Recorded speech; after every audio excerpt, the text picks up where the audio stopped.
और विवेक के साथ आशुतोष शुक्ला, डीडी न्यूज, अयोध्या। तो चलिए 2023 विदा लेने को है और डीडी न्यूज एक खास सीरीज चला रहा है। कैसा रहा साल 2023 का साल, देखते हैं भारत एट 2023।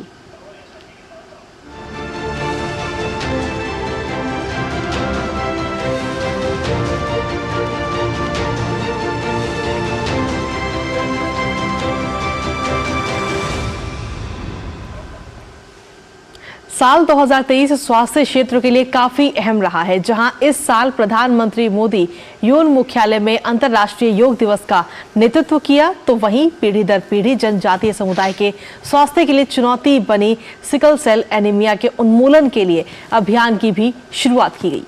क्या है इस साल स्वास्थ्य क्षेत्र में खास, देखते हैं हमारी इस खास रिपोर्ट में। साल 2023 स्वास्थ्य क्षेत्र के लिहाज से कई मायनों में खास रहा।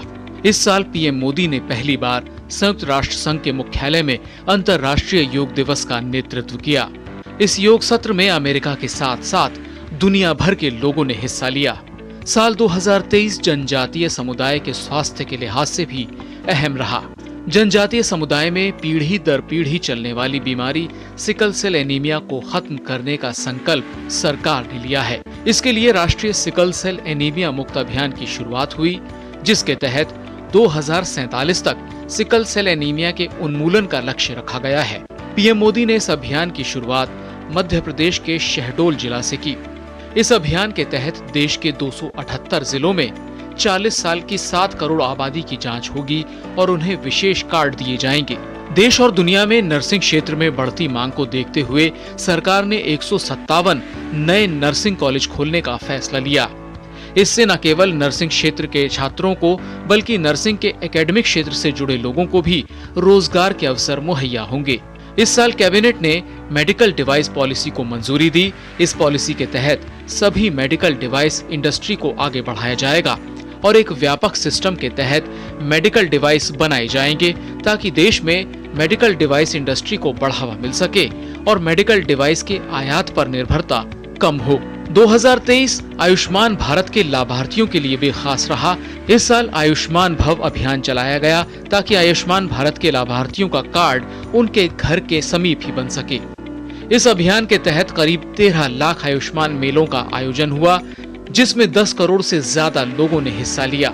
आयुष्मान भव अभियान के तहत 3 करोड़ 75 लाख आयुष्मान कार्ड बने और 4 करोड़ से ज्यादा आभा कार्ड। इस अभियान के दौरान 90,000 से ज्यादा लोगों ने अंगदान की शपथ भी ली।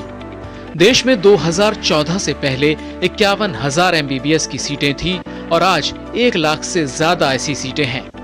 2015 में 400 मेडिकल कॉलेज थे, तो आज 700 से ज्यादा हैं। देश के 447 जिलों में अब कम से कम 1 मेडिकल कॉलेज है। भारत ने सबसे कम दामों में सबसे उपयुक्त आपातकालीन मेडिकल रिस्पॉन्स सिस्टम भीष्म तैयार कर लिया है। आरोग्य मैत्री के तहत इससे पूरी दुनिया को लाभ मिलेगा। यह एक ऐसी संकल्पना है जो मेडिकल इमरजेंसी की स्थिति में कम समय में कम कीमतों पर लोगों को स्वास्थ्य सुविधा देने में सक्षम है। ये साल मेडिकल क्षेत्र में ड्रोन के उपयोग के लिए भी जाना जाएगा। एम्स ऋषिकेश से उत्तराखंड के टिहरी जिला अस्पताल में ड्रोन के जरिए टीबी की दवाएं पहुंचाई गई। आईसीएमआर ने भी ड्रोन टेक्नोलॉजी का परीक्षण किया। इस साल भारत के स्वास्थ्य क्षेत्र का डंका विदेशों में भी बजा। G20 की बैठक के दौरान भारत ने स्वास्थ्य क्षेत्र में 3 प्राथमिकता तय की थी, जिन्हें सर्वसम्मति से अपनाया गया और भारत के डिजिटल तकनीक को न केवल सराहा गया बल्कि दूसरे देश भी इसे अपनाने की बात कर रहे हैं। G20 की बैठक के दौरान ही विश्व स्वास्थ्य संगठन के महानिदेशक ने गांधीनगर के नजदीक एक आयुष्मान आरोग्य मंदिर का दौरा कर वहां टेलीमेडिसिन में भारत के काम को देखा और सराहा।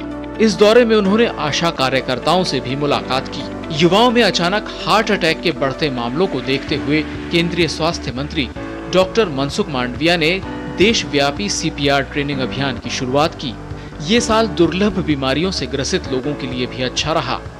सरकार देश में ही दुर्लभ बीमारियों के इलाज के लिए दवा बनाने में सफल रही। आज 13 में से 8 दुर्लभ बीमारियों की दवा देश में ही बन रही है, जिसकी कीमत भी काफी कम है। साल 2023 के जाते जाते कोविड के नए सब वेरिएंट JN.1 ने भी दस्तक दे दी। केरल में सब वेरिएंट का पहला मामला सामने आया है। केंद्र सरकार ने इस बाबत राज्यों को एडवाइजरी भी जारी की है। नितेंद्र सिंह की रिपोर्ट, DD न्यूज।